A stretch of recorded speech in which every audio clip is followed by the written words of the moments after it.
So welcome to ISMA's second event. It's around, obviously, the Christchurch shootings, which were pretty horrific, and the new social media laws that ScoMo rushed into enacting, and which were met with much criticism around Australia, with the legal fraternity and the industry as well. Now, I'm not going to be doing any of the talking tonight. I'm going to be leaving it to our fantastic panel, and it's going to be moderated by Paul Wallbank. I know that I could actually do a massively long introduction and read huge bios on each of their profiles. Just trust me, they are very, very experienced. It's going to be, I think, a fantastic evening. But to make it easier, and oh gosh, I knew I should have bought my glasses.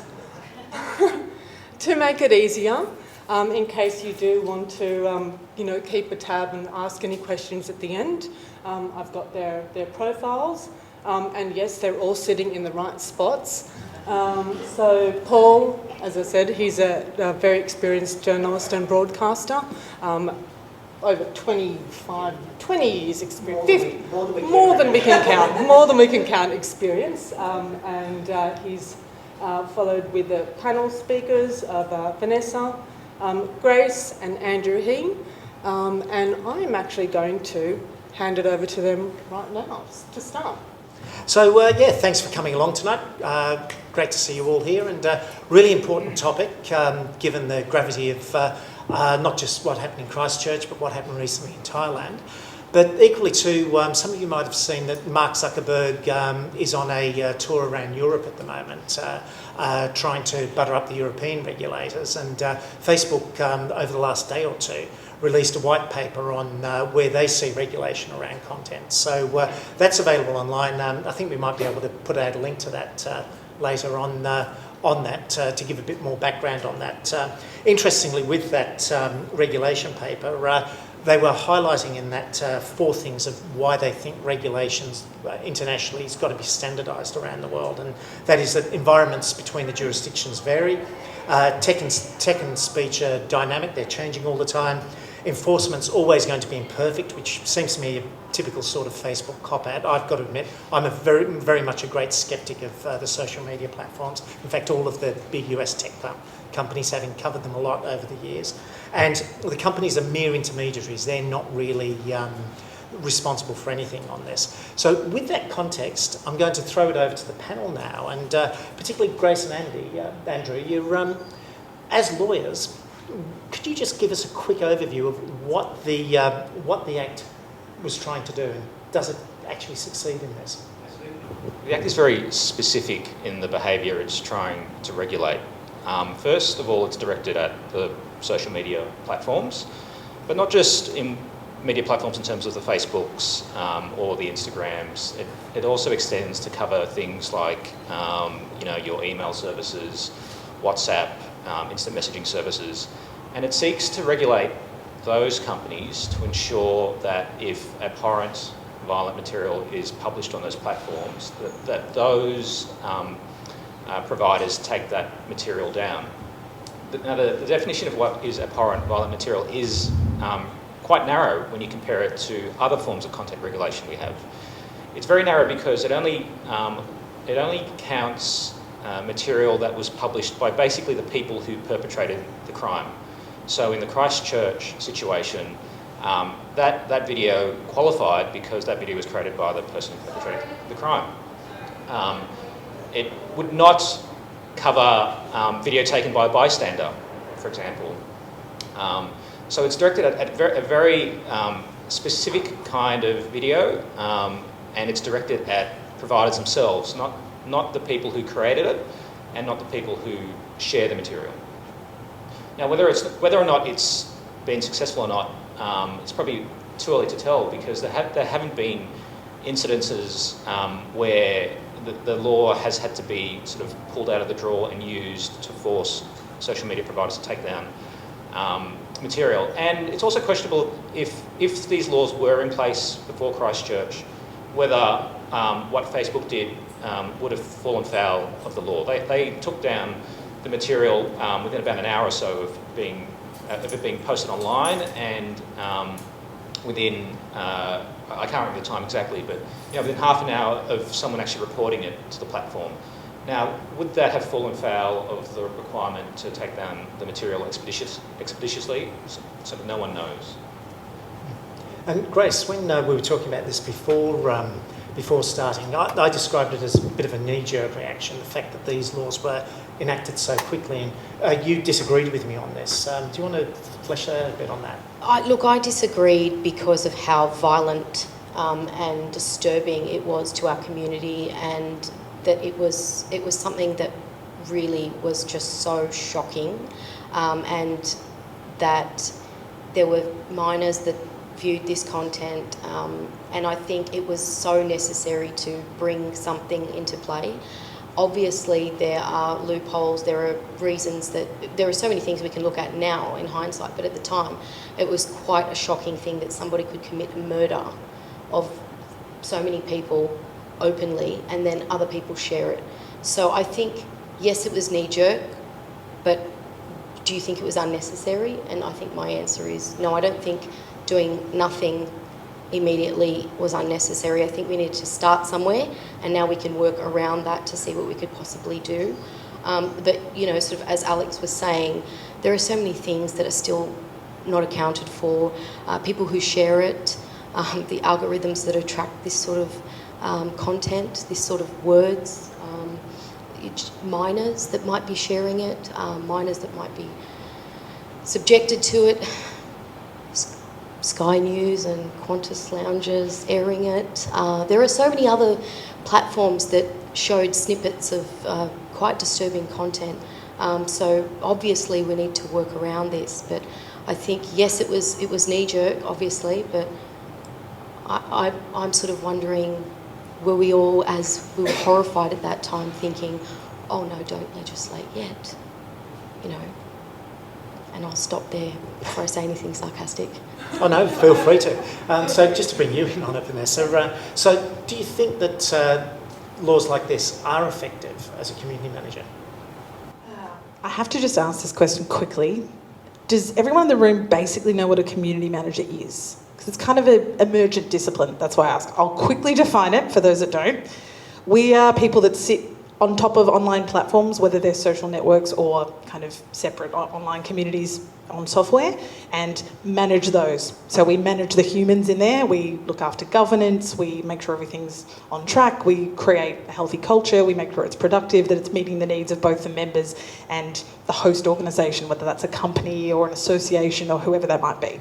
So we're this kind of human intermediary that kind of creates culture and all this sort of stuff. And moderation is a huge part of what we do, atop of the platform moderation that happens beneath the surface, if that makes sense. So, sorry Paul, to answer your question, I think I have to defer to Andrew in that I don't think we know that this law does or doesn't work yet, but I do think, and I know I feel this is an opinion you should maybe share, that governments in general, certainly the Australian government, doesn't have the greatest track record with spinning up legislation that is appropriate, suitable, fit for purpose around matters digital. There is a lot of reactivity, sometimes coming from a well-intentioned place, but there is a lot of reactivity, and I do think that there is also a pretty persistent, what looks like a persistent failure to engage people that actually are connected to the realities in play, which could make the legislation better. There are plenty of things that community managers talk about that we think maybe should be legislated for, or that legislation that could be made more robust or minimised or improved. We have a lot of opinions about that because we sit on those front lines, but we don't see that happening. We see new laws that may or may not be addressing those things, that may or may not be compounding other problems. So I think that there's no consistency, and there's not enough kind of meaningful consultation and dialogue with the people that are, who were affected by this, whether that's users, people that are often charged with actually implementing this. So although a community manager isn't a lawyer, we are in fact kind of a legal surrogate in some cases, because it's usually part of our job or part of the team that we manage to sit there and make sure that risk is mitigated and that the law is followed. If we're lucky, we work in an organisation who has in-house lawyers or has the ability to engage lawyers, so we have that support. but we don't always. So we ourselves may be liable, the organisations may be liable. So we're, whilst we have a duty of care, we're anxious about being legal surrogates in that situation. That's not what we do. That's, a lot of you in the room are lawyers, that's what you do. But we want to be part of the conversation because we think we have something to contribute about what's really needed and where things could really be helped. I don't know if that kind of answered your question. And that's interesting with the community manager side of it, because this is part of Mark Zuckerberg's defence, that he claims that Facebook have 35,000 employees, and that's an important distinction that he makes there. He claims employees when most of them are very, very poorly paid contractors, and they get very, very little support themselves because they're dealing with some pretty abhorrent material on a day-to-day basis. And some of the stories that I'm sure many of you in the room have read about the lives of these content moderators, and we're hearing from the North American-based ones. We're not hearing from the ones based in the Philippines or various other locations that don't have access to the media the way that the North American moderators do. It's a really important point that you make, because the work that those guys do, and as you say, they are many degrees removed. They're really a precarious labour force in a whole bunch of problematic ways. They get, the conditions. So laws like this could theoretically, and I know this is something you've raised, could apply more pressure to those individuals who are already under incredible stress, who are experiencing things like vicarious trauma. So do we really want laws that are going to add pressure down that side of the labour chain that's unseen? Community managers are a little different in that typically they have a more holistic, we have more context. We're sitting usually atop the platform rather than beneath it, if you like. And we have more of a sense of, we moderate in the context of other stuff, and we do other things as well as that. So we often are more able to problem solve and better able to kind of troubleshoot these things, mitigate them before they happen often as well. So I think that both kinds of work are implicated in this. And that there's still kind of a lack of visibility and a devaluation of both kinds of work as well. Andrew, you look like you want to add to that. I was going to add to a couple of points that were raised before in terms of, hopefully this legislation is built upon by the government. Unfortunately in Australia we don't have a great track record when it comes to online content regulation and law reform in this area. The first big piece of online content regulation, I don't know if anyone in the room still remembers, was a result of something that happened on Big Brother. And it was a sexual assault on Big Brother. The way we regulate broadcasters meant that the government could ensure that footage wasn't broadcast on the TV channels, but there was no online content regulation, so it couldn't stop that video being broadcast on the Big Brother website. And similar to what happened in Christchurch, laws were introduced very, very quickly to respond to a very, very specific situation, tailored to that specific situation. After that incident, after this incident, it is an opportunity, I guess, for governments to step back and say, well, how should we regulate the online space when it comes to content matters? But it just hasn't happened before, and I'm not sure what's going to happen this time around.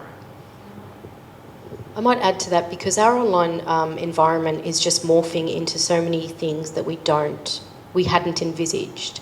And so, if you think about, tech companies like financial technology, fintech businesses, no one envisaged that maybe, just maybe, they would be, a partner in financial inclusion, in offering, opportunities that no one had envisaged initially. So there are so many positives that can come out of these new environments, but also there are the negatives. And I guess one of the things is to look at, what do we do moving forward? But I think a conversation needs to be started. Certainly when we're looking at, cryptocurrencies and blockchain, and and certainly this is one of the arguments against putting in social media laws, is that it's going to stifle innovation. That's one of the major throwaway lines to don't make us do too many things that are going to cost money and be quite difficult for our businesses. But large businesses, and certainly Facebook, Google, they yield a lot of power. They are seen to be leaders in so many communities. They are not just businesses trying to get on with business. They are seen to have corporate purpose, corporate power. They have a lot of influence, and communities invariably rely on the leadership of so many companies. During times of social breakdown and many times communities have looked to business to lead the way. So I think, we need to look at what business and large corporates can do, and given the size of these platforms and how widely they are used, obviously we can't look at everything, but certainly we can't just say, oh well, we can't really do everything. I mean, every country has had a different approach to regulating things like cryptocurrencies, how they define blockchain, how they adopt it into their economy, and certainly regulators all around the world have aligned themselves with each other to try and develop global initiatives. So I think that this could be certainly the beginning of a number of global initiatives, and obviously Mark Zuckerberg has really started the conversation for that. But I guess, it was a pretty atrocious event, and it has stirred a lot of community outrage, and I think we can't just sit back and say, oh well, we need more consultation. I think moving forward we need more, but it was a crime. It wasn't just someone saying a racial slur. It was not that that's not offensive and brings with it problems, but it was a criminal offence, and so we need to consider these things moving forward, I think. Just on that, just to stick with that, Grace, so we look at what happened in Thailand recently, and it really looked like Facebook, for all of its fine words, had not really learned the lessons from Christchurch, because those videos, that stream continued going for over an hour, I understand. And one of the reasons it wasn't taken down was the moderators didn't speak Thai. It was only when the Thai government flagged this with Facebook's senior management in Silicon Valley that it finally got taken down. So have the social media platforms and the online platforms in general brought these problems upon themselves, this tightening regulation, this greater scrutiny that they're seeing? Look, Vanessa looks really keen to answer this, so I'm going to allow her to start. No, I'm happily reading her body language. Sorry, I didn't mean to step on your line there. Sorry, I have so many feels about this subject, as I'm sure you both do as well. So my short answer is yes, absolutely. I will assume in good faith that most of these businesses did not start out envisioning we will become the social infrastructure of the planet, and we will break democracies, and we will create all these heinous problems and enable all this harm. I'm pretty sure they didn't. They can certainly be accused of being a little myopic and arrogant and a few other things probably, but I don't think they were setting out to do harm. However, at a certain point, there is enough longitudinal kind of accumulated evidence of that harm and how their functionality, their design, their operational ethics, a whole bunch of other stuff is directly or indirectly or both contributing to this and advancing this. They have a choice. So I would be quite excited and be quite ready to forgive and drop my cynicism if they turned around and said, we get it, the penny dropped, it took us a while, but we really see what's happening now. We understand we're going to make changes to our fundamental design, we're going to make changes to this, we're going to start responding to the problems that are quite evidenced in scholarship now, to see if we can do better. And we would give them a chance to do that. I think most people would be pretty happy to entertain those experiments, but they've chosen not to. They choose profit at every turn. And whilst I do think they are doing better work, they're certainly talking the talk better, and I think they are showing up to more conversations genuinely, and that is terrific. I still don't see enough meaningful action, and I am not convinced, particularly with a company like Facebook, that there is any true desire to change from the top. I just think the platform is doing exactly what it was intended to do. It's not broken. There are harmful outcomes that we're seeing writ large now, but it is doing as a product precisely what it was intended to do and what it is tooled every day to do and enhanced every day to do. So in their eyes, it's not broken, so why would they fix it? So I think that idea has to be challenged, and it is being challenged quite a lot, and I think we need to continue to challenge that. Yep. We seem to be picking on Facebook on this. Of course, the other big villain on this one is YouTube. Yes. Thoughts on that? just before we get into YouTube, I'll just sort of speak briefly to, you know, banks and how there are so many processes and procedures that they have learnt from in, you know, money laundering and, you know, having customers that are pedophiles and are engaging in transactions that are clearly demonstrative of engaging with the industry. So one might argue, have banks learned from their behaviours, from what they've been told that they can't do or that they should not do? One of the things about laws, and especially with criminal laws, is that you can never really build a law to eliminate criminal intent. And so crimes will happen if the intention is there. The idea is to make it very inconvenient to do so. And obviously, you know, did you say YouTube or Google? Who did you say? I said YouTube. YouTube. Yeah, obviously you can't, you know, you can't really have the kind of oversight that we're expecting immediately, but you can work towards a solution. Will there be pedophiles buying child pornographic material online? Absolutely. But recently, blockchain was able to crack down on an international organisation that was selling this kind of material. So as we evolve, technology will create problems, but they will also create solutions as well. And we just need to ask ourselves what we want to do with that technology, how we want to engage with it, and what we need to put in place in order to prevent future events from occurring. But I will stress that, you know, one might argue, oh, well, you're targeting the 4 banks, the big 4. What about other banks? Well, you're the big 4. You know, you guys are the big guns. You know, you're doing most of the money earning, and you can also create a lot of damage. Same could be said about these large social media platforms. We're not picking on companies, but we're looking at how much power and influence these companies have, and maybe how they can be part of the solution to stop crimes occurring. We're not asking them to stop posting things that everyone's annoyed with, but these are crimes. This is serious.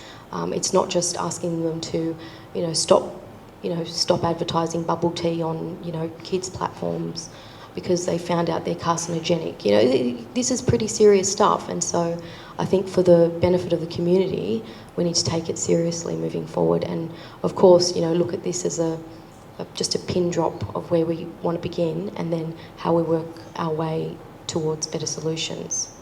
Andrew? Yeah, I was going to mention that I think we need to remember that a lot of these social media platforms have only been around for, 10, 15 years or so. So they are sort of very, very new. They are unlike a lot of other very established industries where laws have developed over a long period of time. And the social media companies are trying to work out how, you know, best to conduct themselves in these environments, which is why you do have Mark Zuckerberg coming out and asking for regulation. I think in Facebook's defence, like they see that everything they do gets is criticised, yet governments aren't providing guidance in the form of laws or regulations to define the guardrails in terms of what they should or shouldn't be doing. So that's why they're sort of crying out for regulation in the space. Also because they know that whatever the regulation is, it will be the Facebooks and the Googles who are best able to meet those regulations because they have the deepest pockets. So I think we do need to remember that these you know, social media as an industry is very, very new, and everyone's still sort of working out the rules. Social media companies are still working it out. Governments are still working it out, and you know, so is civil society generally. So I think everyone's trying to work out what the best thing to do in these situations, in essentially what are novel situations that haven't been experienced before. Can I respond? So I broadly very much agree with what Andrew just said, despite my earlier beat up. But I wanted to clarify 2 points. One, I think that you're right, 10, 15 years, but particularly in the internet era, it's actually not not a short time, I would argue. And I say that only because I have good friends that work at Facebook. I've worked with many people there.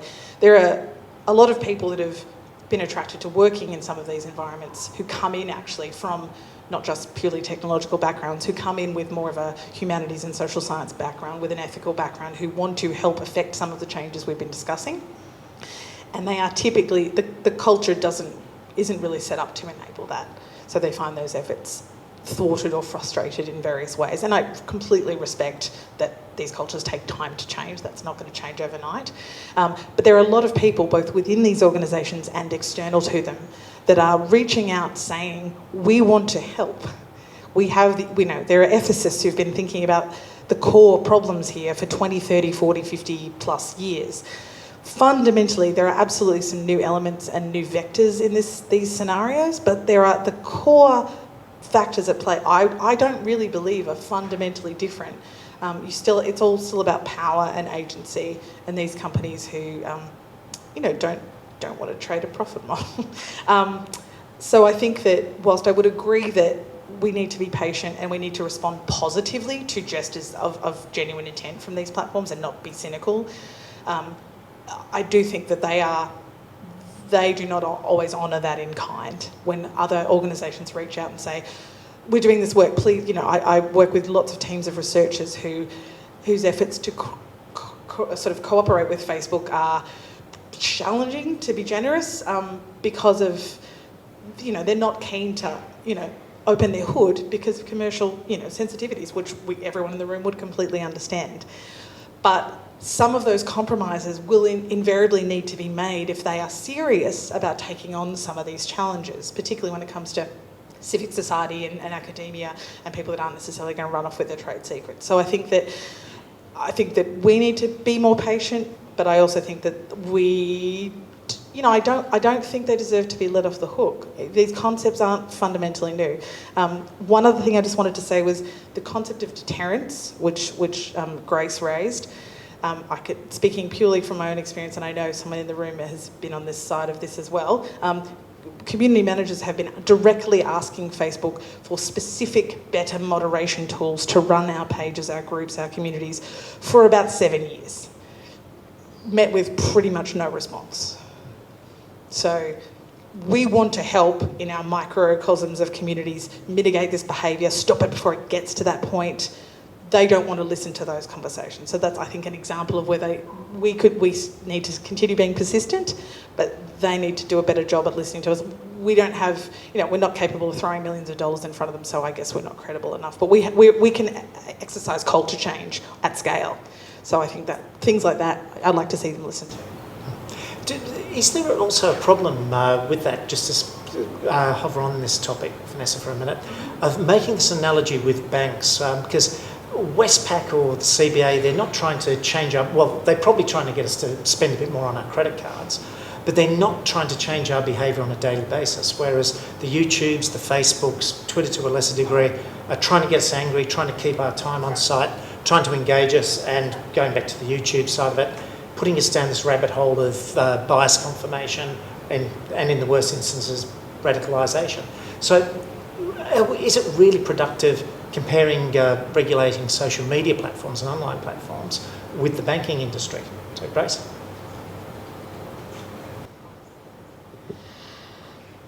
I think the banks are trying to regulate our behaviour and influence what we do and how we spend, and staying in debt is certainly one of those things that is good for business.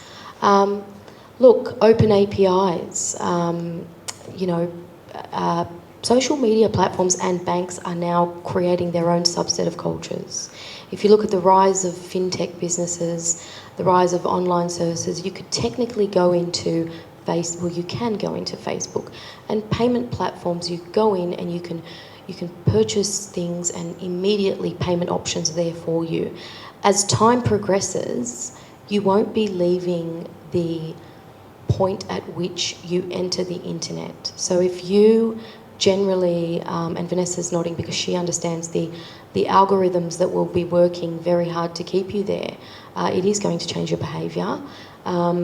It's going to change your behaviour because it's going to be suggesting you purchase things, and you won't even need to, moving forward, You won't even need to wait for a loan. It could all be done on that platform moving forward with open APIs, banks having to now give financial information to third-party providers, financial startups, fintechs, and especially those that work with banks or for consumers that are making a frictionless consumer platform online. So I think they are influencing our behaviours, and just as much as they can create environments online that make life so happily frictionless for you to really purchase that piece of furniture online that you've been thinking about for a while, they keep reminding you.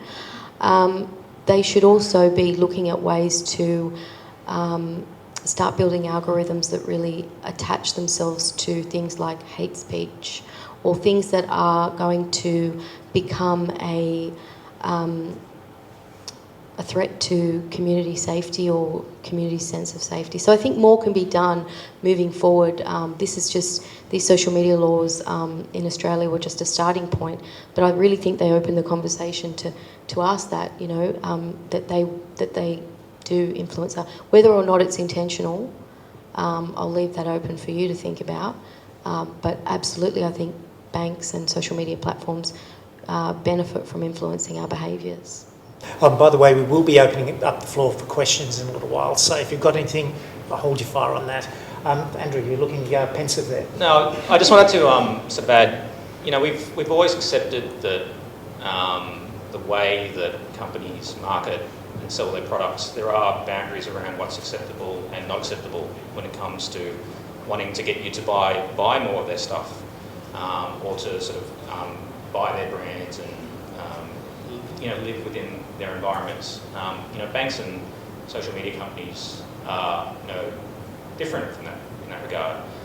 With social media, I suppose the difference is that the tools that they have at hand are very different to what has happened in the past. So the types of the methods of getting you to stay on site, keeping you there, are things that haven't. There's no analogy or no history behind it. So it is all very new. We in a sort of liberal democracy have the ability to regulate that behaviour if we wanted to. But it's just one thing where, again, governments haven't shown initiative around law reform in this area to try to regulate that kind of behaviour. There was more recently the Digital Platforms Inquiry, which was launched by the ACCC into Facebook and Google's. And that did look at some concepts of unfair conduct on the consumer law front, but it didn't look at some of the things that you mentioned around tools that they use to keep you on site and to reinforce certain behaviours. So it's well within the power of our governments to take steps in this area if they wanted to, but governments so far haven't shown an actual willingness to do so. So we've spoken about the role of the governments and the role of the large platforms. What about the roles of the individuals? Where do you see where do we see the lines for individuals themselves posting on these services?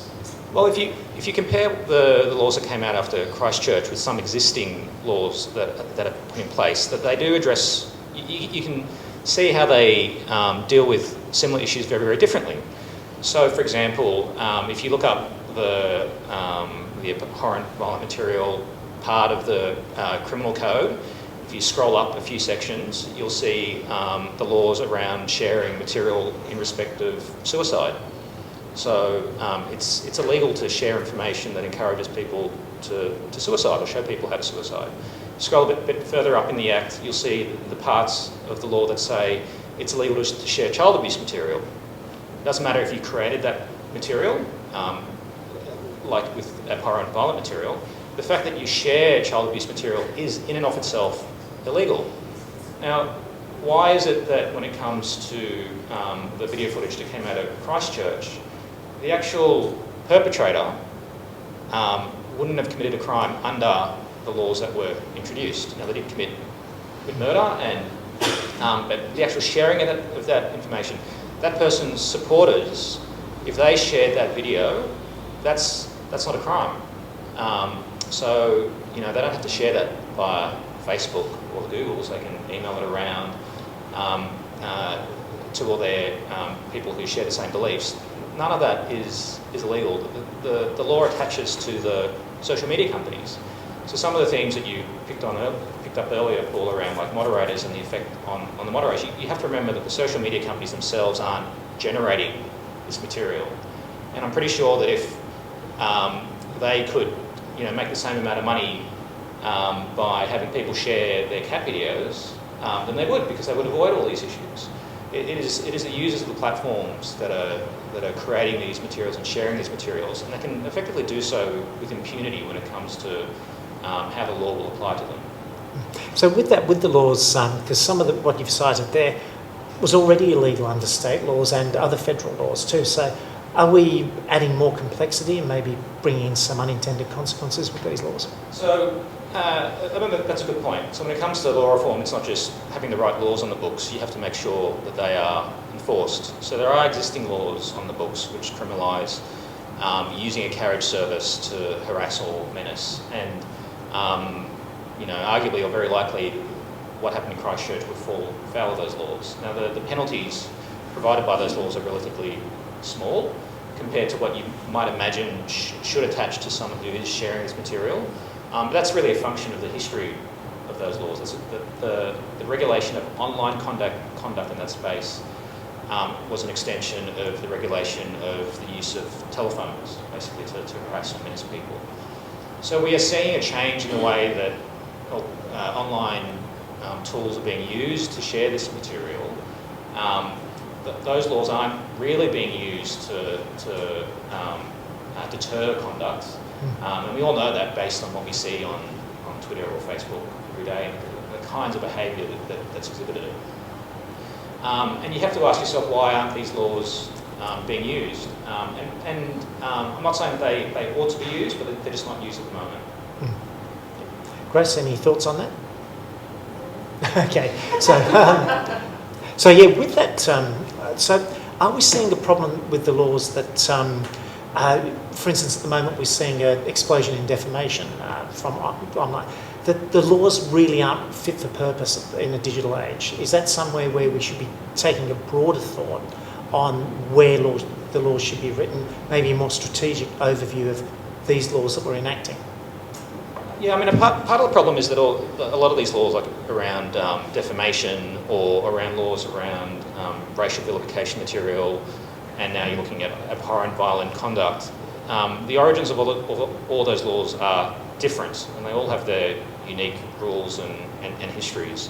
So I think it would be very difficult for the government to take an approach where they say, well, we're going to create this new overarching law that regulates this behaviour. I think the difference with defamation laws in particular is that, one, they're effectively civil actions.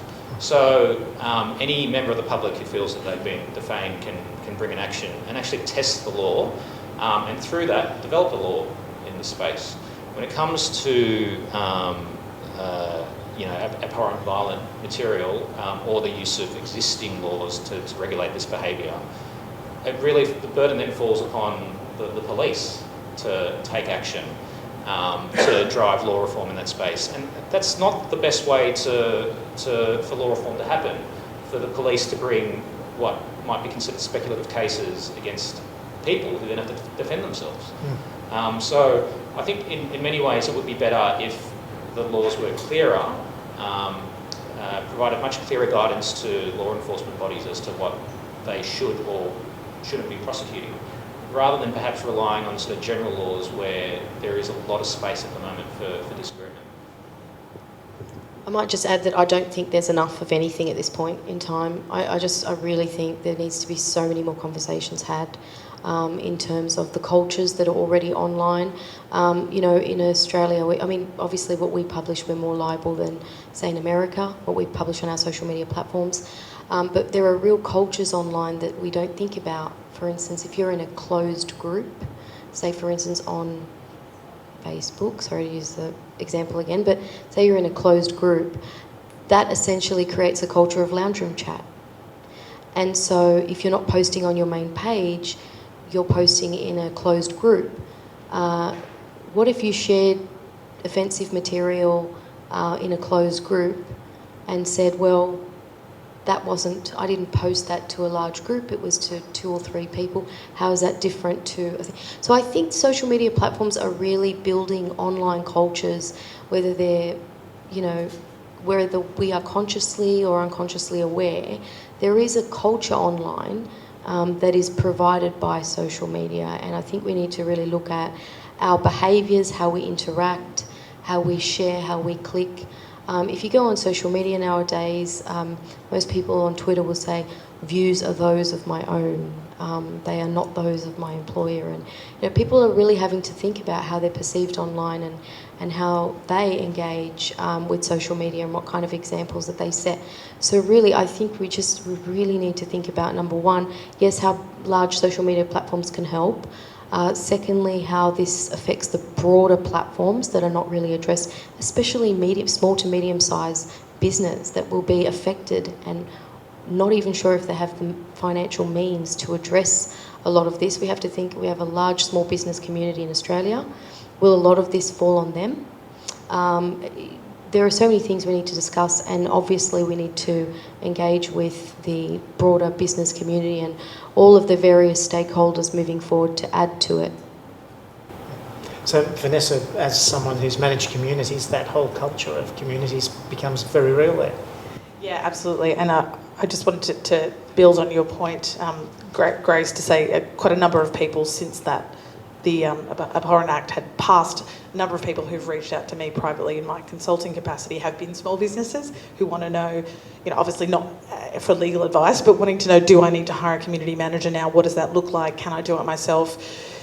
What is this practice? Can you teach? Is there a course I can do? Can you teach it to me? The good news is there is yes to all of that stuff, but they're quite concerned. They want to do right by the law, and they're very worried about the burden falling on them, and they're obviously already very resource depleted. But I mean, Grace is exactly right. There is an endless array of cultures and subcultures online. There has been since there was an internet. I was involved in some very early online communities in the late 80s and through the 90s. They were, in my view, way more social than social media. But the notion of these communities and their cultures did not arrive with the current social networking platforms, but certainly they've brought the virality and the scale and the other factors that Andrew was alluding to.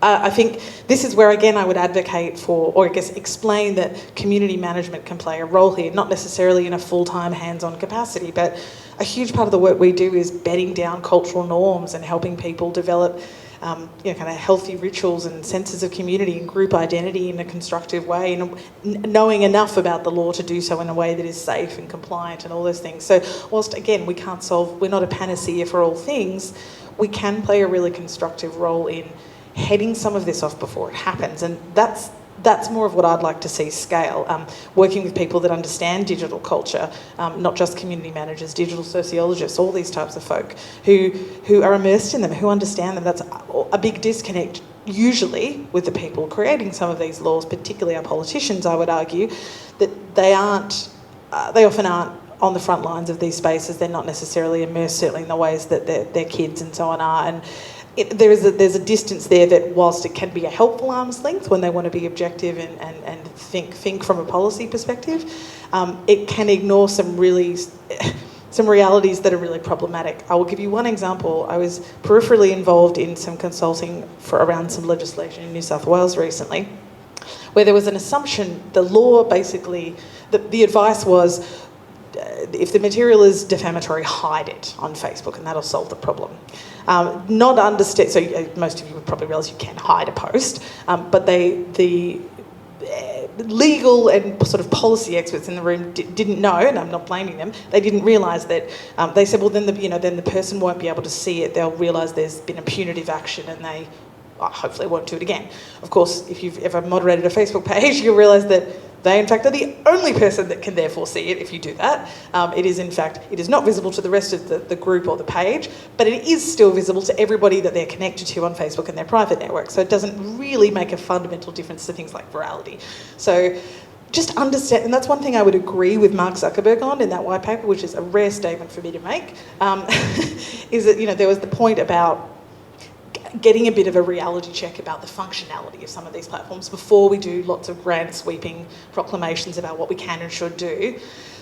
What can they do now? Maybe we want to see them do something different, so let's talk that through, and we can maybe advocate for that different type of functionality. But we also need to meet reality where reality is if things are going to change. So we can't.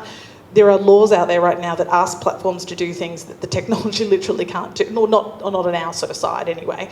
They can probably do it at their end, but that's obviously not something they're going to do. So, let's think more about these cultures. They're hugely the role of culture online is huge, and I would disagree with Mark Zuckerberg's interpretation of the role intermediary. They say they're just an intermediary. I would say intermediary is everything. They're a cultural intermediary. They are, by the choices that they wield through algorithmic intervention about what stays, what goes, the way they tweak this algorithm day to day. Community managers get into this game of algorithm chasing to understand what's happening day to day around this.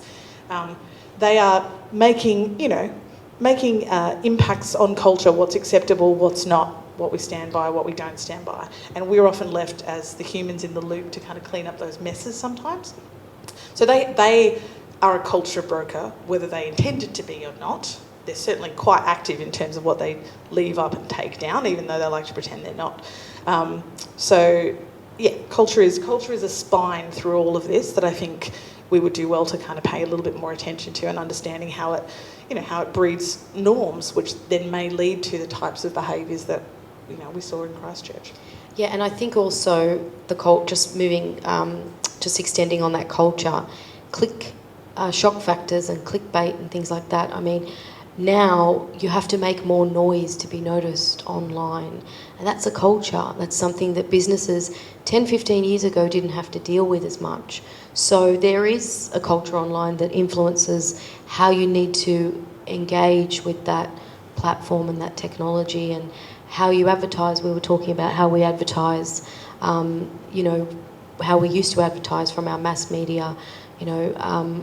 It's gone now. There's so many things you need to understand when trying to promote yourself online and things like that. So obviously, if there's a reward to have a shock factor to have more impact, then we need to look at that. We need to say, well, let's look at that shock factor because it's highly incentivised, and so businesses will try whatever they can do to be noticed, or individuals.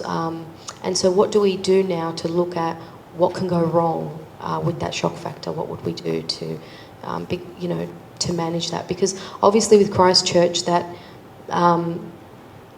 offender that carried out those criminal acts managed to have the ability to generate traffic and generate followers, and so there was definitely an online climate for that to occur.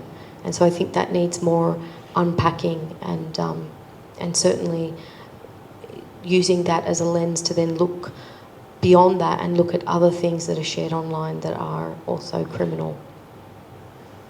Can I just add to that, Grace? You're exactly right. When he committed that act and broadcast that footage, he brought with him an inbuilt audience of a lot of existing advocates and allies from other digital communities, both on Facebook and in other places, Reddit, 8chan, 16, all over the place, including spaces we're not even aware of yet, right? So a lot of the times this behaviour is probably quite, I think, is rarely out of nowhere. And there is, and I'm not the expert to talk to that, but to talk to radicalisation. But a really interesting example of a project I think would be wonderful to work on with a platform like Facebook is applying their scale and their machine learning scale to detecting patterns of radicalisation. Community managers know a lot of these signals because we see them. Actual experts in this, true experts in radicalisation, know this intimately. Let's all collaborate and use the technology and the tools at their disposal at scale to try and intercept some of this a little bit earlier. And I'm not talking about kind of pre-crime, but there are tells and there are things that can be picked up, at least at an AI detection level. We know we're all being surveilled anyway. Maybe we start pointing some of that surveillance to these type of scenarios, potentially. But that's just, I guess, one example of how they could be using their technological might potentially for a greater good.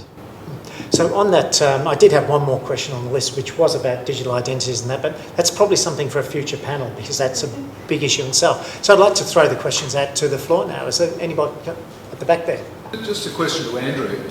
Assuming the legislation had been in before Christchurch, could anybody have reasonably been convicted? We don't know. So when the bill was introduced, I think it was the Attorney General that came out and said that what Facebook did in that situation wasn't good enough. So his view was that that they wouldn't have met the standard required under the Act of taking down the material expeditiously. But I think when you look at the amount of minutes, I've got them here somewhere, the amount of minutes it took, so it took them about an hour and 10 minutes to take down the video from when they, from either when it was first broadcast or when they were made aware of it. And the question is that too long? And the Act leaves it to a judge and a jury to decide how long is too long. Is it an hour? Is it half an hour? Is it 15 minutes? Is it 5 minutes? Should social media sites be erring on the side of taking down material that's reported as soon as someone reports it to them? It's a good question, but we don't know what the answer to that is. I think you raised a really interesting point, probably might answer a little bit, but even the fact of it took an hour and 25 minutes for Facebook to actually take down. But what we know is that people watched the video from start to finish. And I think, because I know you said you weren't sure, so I remember reading that no one reported the video until something like about 12 or 15 minutes after the broadcast was finished.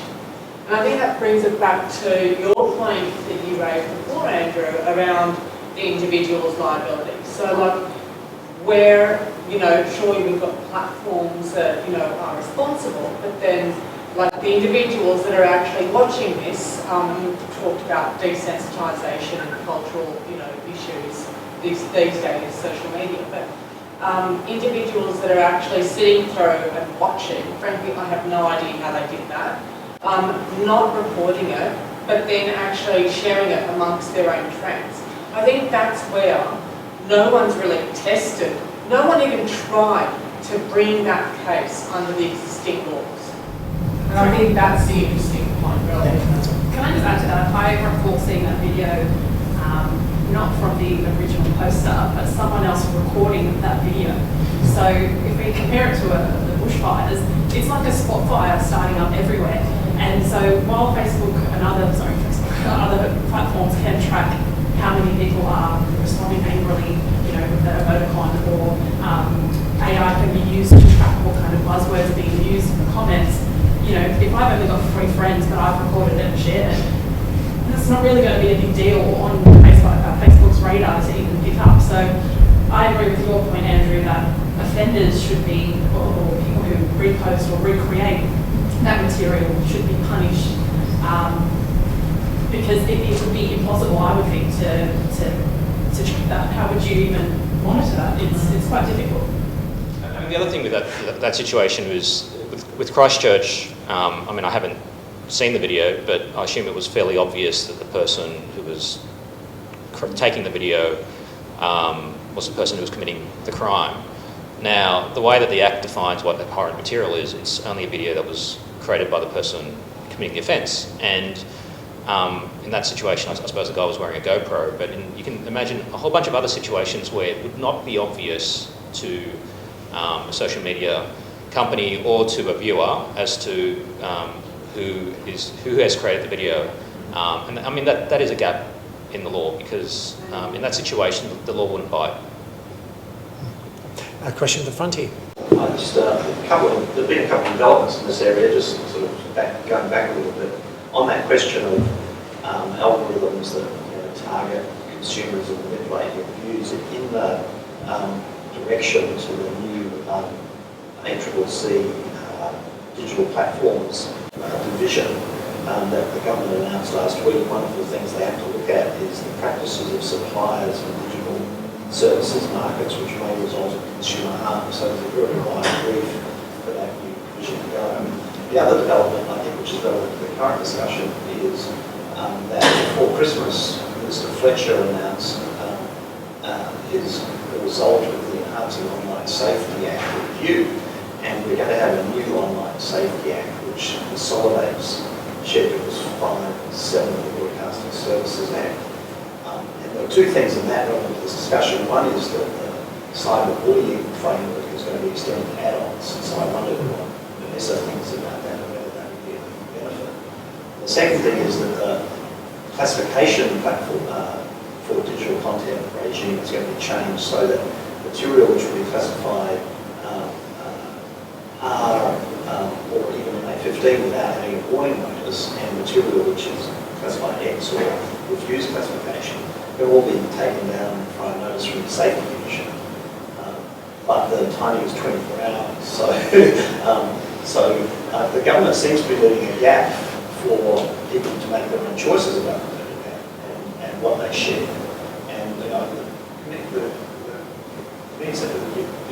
panel seems to be quite anti-freedom of choice for the individual, wanting the platforms to come down hard on them, knock everything out. So what do you think about that new regime? Is that aggressive enough? Should we do it? I'll just speak to the cyberbullying question directly, as you kindly threw it my way. So I'm not familiar with the intricacies of the Act and not a lawyer, but as I have said, I am familiar enough and am often expected to implement these things in a digital context, or at least be a conduit for them. Certainly the majority of cyberbullying I've ever encountered in my 20 plus years online and in managing communities is conducted by adults, by far. And it has become more normative in recent years for a whole bunch of social and cultural reasons, including the behaviour of politicians globally. So if there are extensions to legislation that would mean that it is that those type of actions would be considered, potentially harmful and run afoul of the law, I think that's probably a good thing. I'm sure that it will be. I don't think it's going to deter the behaviour though.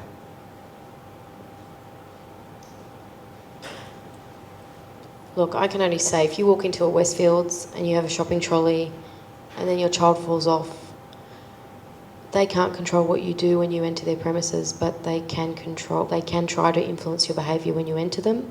And if it happens on your turf, it's going to be a problem. Schools are grappling with this in sharing images on school grounds, and they're having to make big decisions about children engaging in social media platforms and sharing pictures and things like that. Certainly, with the cyberbullying and extending to adults, I guess Donald Trump won't be able to bully children online in Australia.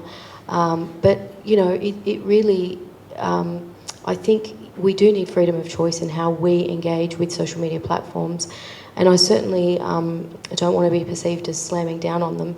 I just want to acknowledge that I guess we mustn't be too blind to the power that they really have, and that they invite us to engage on their platforms just as we are invitees of any public premises.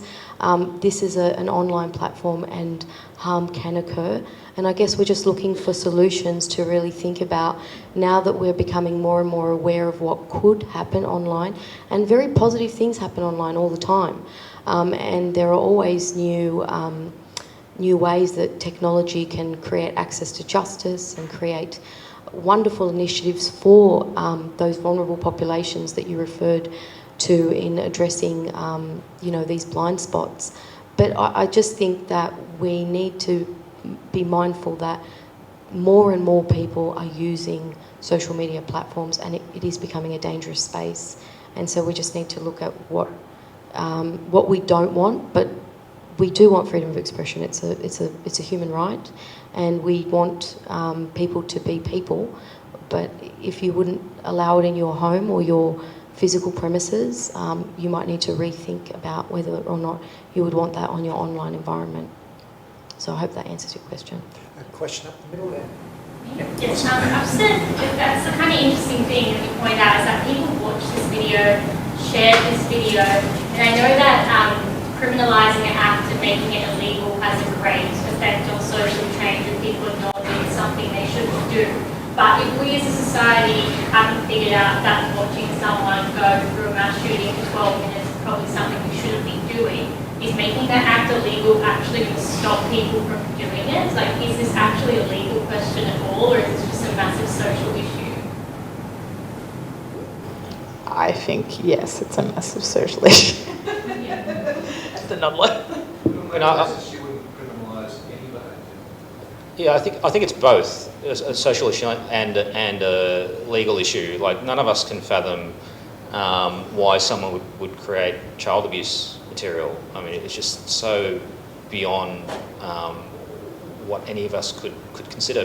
But you need to have those crimes on the books because there are a very small minority of people who do that. And similar with this, people.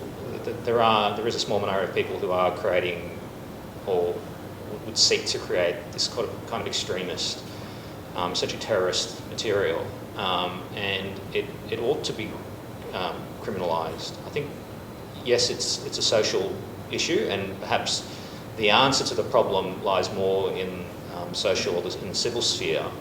But I think when it's brought into the legal system does need to respond. Yeah, I think it was more just an extending, if we were to take that horror violence video provision and extend it to people who shared it, not just created it. And it's like, would that actually be an effective tool in limiting people from sharing that content? I mean, it's a good question because I think in the Christchurch situation, the video was so extreme. And when you come to defining what the law ought to be, you very quickly get into a grey area where you're sort of asking yourself, should this be criminalised or not? Are we crossing over into limiting people's sort of legitimate rights to the freedom of expression? And that's always where the tricky bit is when it comes to law reform.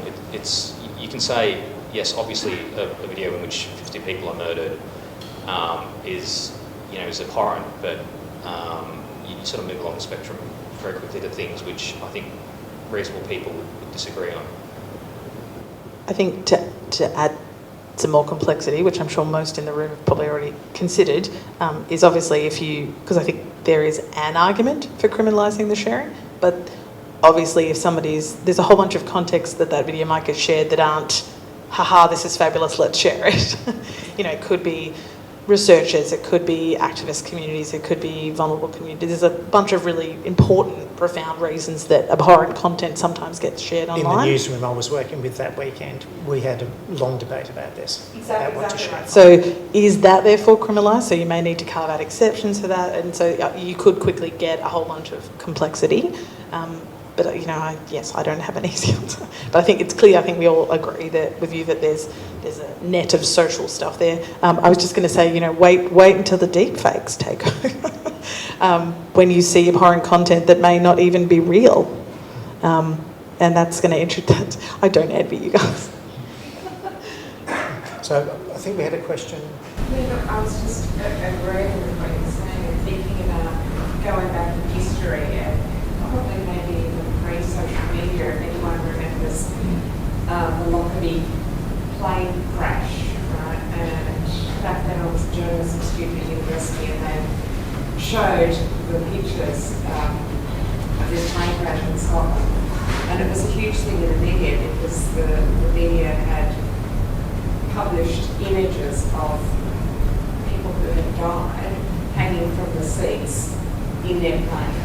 And we did a huge case study on this. So this, while that is obviously just a still life image, as it was back in the old days, it kind of brings to me, I can draw some parallel, right, with this Christchurch thing. It's like Sarah said, that desensitivity, like these images, these things. It's Facebook and all this social media, yes, but I agree with you. I'm erring on this all go to jail if we're looking at this shit, you know, like, but it's part of our DNA. Like, the media, the broadcast media, like the rules have come into place to manage that for old school, for the traditional media, and there's got to be a way forward as a society that can progress. You know, like we've been looking at this stuff for a long time. Look, I think we should hold more people liable for sharing this content, but we need to design laws for everyone. So there might be a child with autism that's shared this content that doesn't understand the social implications of its seriousness. There might be a fascinated researcher, a little sick but fascinated. There might be a whole bunch of other things that we're not considering, but we definitely need to start looking at holding people liable for sharing crimes for the purposes of just disseminating disgusting things that are against what society wants. It's like, you know, child pornography. If you wouldn't share that, why are you okay to share a mass shooting of innocent people in their mosques praying? It's just, I can't. So I think, yes, other people who shared it need to be, moving forward if it happened again, absolutely. I certainly wouldn't share that, and I wouldn't advise anyone sharing it. And there would obviously be provisions moving forward that would allow for those individuals that did do it to plead their case. Sorry if that sounds a bit radical, but yeah. What does anyone else think in the audience? The dangers of black letter law there, yeah. So we've got time for one more question, so just at the front here. Thanks. It's to build on a comment Vanessa made earlier about analytics and the information that's available and we can probably do something good with that information. I think it's highly likely that the companies already do that work and can preempt anything from civil disobedience to mass shootings before it happens almost. Because apparently they're 99% accurate on whether I'm about to have a divorce based on the spending habits and crazy statistics like that. Data scientists working around the clock and probably machines helping us too. So the question for the panel is, should we be looking more at accessing that information and any sort of predictive information regarding the possibility of crime happening before it does? I know it's a bit sci-fi and there are movies about this type of thing, but do we need to go more into disclose what you know so that you have to prevent? So I suppose my concern with those kinds of initiatives and other initiatives which involve the sharing of that kind of information with government bodies is that information can be used for what we might consider to be good as well as what we might consider to be bad, in the same way that social media can be used by people for good and bad. Same with that data. And I know we didn't get to talk about digital IDs, but I would have hesitations around giving governments access to all that information. But doesn't the Toll actually access legislation effectively do that already? So there is existing sort of anti-encryption legislation which allows government to access specific material when it comes to investigating particular crimes. And that's no different, I suppose, to the powers that police had before that in terms of obtaining warrants and being able to search your property. So they need to have, it has to be directed to a specific situation. It's very different to say to a Facebook or a Google, sort of open the books and let us see all that information, see all that data, so that we can then do pre-crime or work out if you've been cheating on your taxes or any of the other sorts of things which governments might be interested in. Things which we might consider to be positive or negative, and which a lot of reasonable people would disagree on whether that's a good or bad thing or not. I think it is a really slippery slope, having said that would be a good example.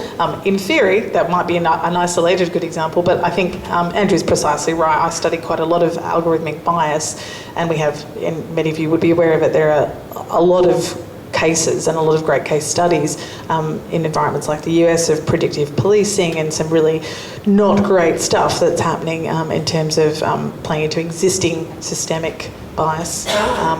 targeting and affecting communities that are already very vulnerable and marginalised, and deepening those inequities, which is a massive problem. So I definitely do not want to hand all the things to all the people, but I think that, I guess that was my way of suggesting perhaps a way that Facebook could maybe be more constructive.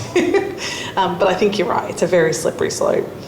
Grace, I'll let you have the last word on I don't think there's anything wrong with requesting specific information on one isolated incident. Like, if you're just asking for one thing, you know, I think we need to be careful about sharing everything about algorithms, because there are trade secrets in there as well, and you need to sort of understand that that's their way of business, and if it's not hurting anyone up until that point. So if you're asking for something quite specific, then I think that it shouldn't be a problem if they're answering.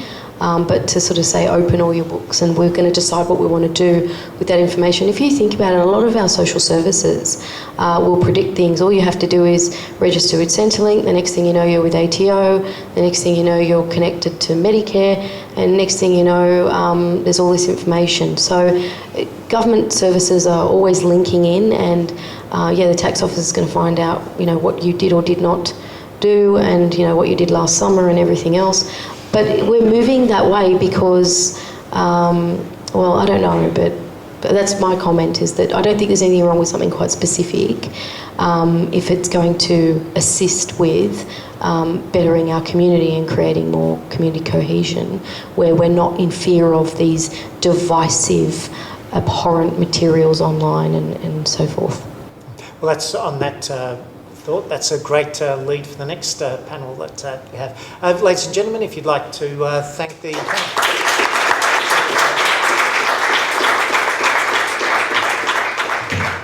Thanks so much. That was a really great discussion, and I could tell that there were probably quite a few more questions that could have been asked. In fact, we probably could have gone for another half an hour at least.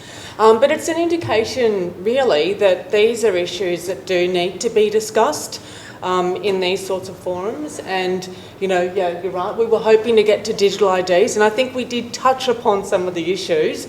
But again, you know, I think it was a fantastic discussion, and thank you so much for your chat. And I do want to finish off, because obviously this is an ISMA event, and I realised as I sat down after introducing Paul that I didn't even introduce myself. So for anyone who doesn't know who I am, I'm Sarah Del Popolo. I'm the president of the International Social Media Association. We do have our website is www.isma.ngo. We have a global board. We've just put on a board member from Malaysia, and we have expert advisors as well, who are digital industry experts, people that have got a lot of experience. And hopefully when, you know, you get a bunch of lawyers in a room, often they do come up with some good ideas in practice, but, you know, or in theory, but then in practice they may not be so wonderful. So we have our expert advisors, some of whom are here today, who we throw these ideas at, and they can tell us if we're on the right track or if we've completely lost the plot. And so, I mean, ISMA's you know, it's an inclusive organisation. We're not just an organisation for lawyers. It's an organisation that really relates to everyone. I mean, effectively, who is not on social media. And so, you know, in that way, it's quite. We want a really varied crowd, and I think that we could see that from some of the questions that we got tonight. That it was really great. So thank you so much. I will thank the panel, but as I said, I do want to just quickly have a chat. So as I said, international social media, we have three main objectives, and that is education. So it could be through seminars such as tonight. We're going to be rolling out webinars and, you know, workshops and things like that as well. We also have resources. So we're about to publish a social media global guide. It'll start with the Australian chapter, but we've got a global guide that will be applicable for, again, you know, it could be lawyers down to, you know, community managers, or anyone who's interested, but it covers some 20 areas of law and, you know, how social media interacts, and guides and tips and some case studies and links for all of us lawyers who love reading judgments and explanatory memoranda. And we've got our other countries are currently writing the Global Guide as well, so we'll be expecting to see the US chapter, the Israel chapter, and the Malaysian chapters, as well as New Zealand and South Africa, probably within the next 3 to 4 months. So that's going to be very exciting, and we'll have that published with Australia starting at the end of March, and that'll be available to the ISMA members. We also are looking at harmonised global legislation and policies, and I know when I spoke to my old boss from the heyday, Patrick, he was like, well, that's a pretty huge goal, and it is. It's a massive goal, but you know what? It's been done before. We've seen global policies, we've seen international treaties, and you have to start with something. So that's one of the things that ISMA is looking at, is creating international guidelines, codes of conducts, and hopefully we can convert some of those into treaties. Why not? Why can't it start here? We're also looking at a digital dispute resolution procedure for resolving social media complaints. So, you know, we've got a few things that we want to do. It's a very big goal, I know, but this is why we have a global board, and this is why, you know, we need people who have got interests and who are experienced and who can actually, you know, help us in this pretty, I think, pretty great and maybe crazy quest. So there are 3 ways that you can get involved with ISMA, and certainly coming to our events is one way, and we will be putting on a few other events. Obviously, we've got a calendar of events that's going up. You can join one of our working groups or committees. We do have a lot of people that are assisting us around the world. We have working groups, as I said, around the digital dispute resolution procedure. We have an advocacy and policy working group, and we're working on a few issues. For example, minors on social media, fake news, the journalism crisis that everyone seems to be very concerned about around the world. Lastly, you can join us as a member or patron. And, you know, that's really important. We've only really started promoting this after I decided to leave law and do this pretty much almost full time. So we are a membership organisation, and we do rely on funds because at the moment we are pretty much fully funded from ourselves, our board members, and so, you know, that's pretty much ISMA. So I'd really like to thank you all for coming and sharing your great questions, and if I can just thank the panel as well with something hopefully they'll enjoy. So if I can just...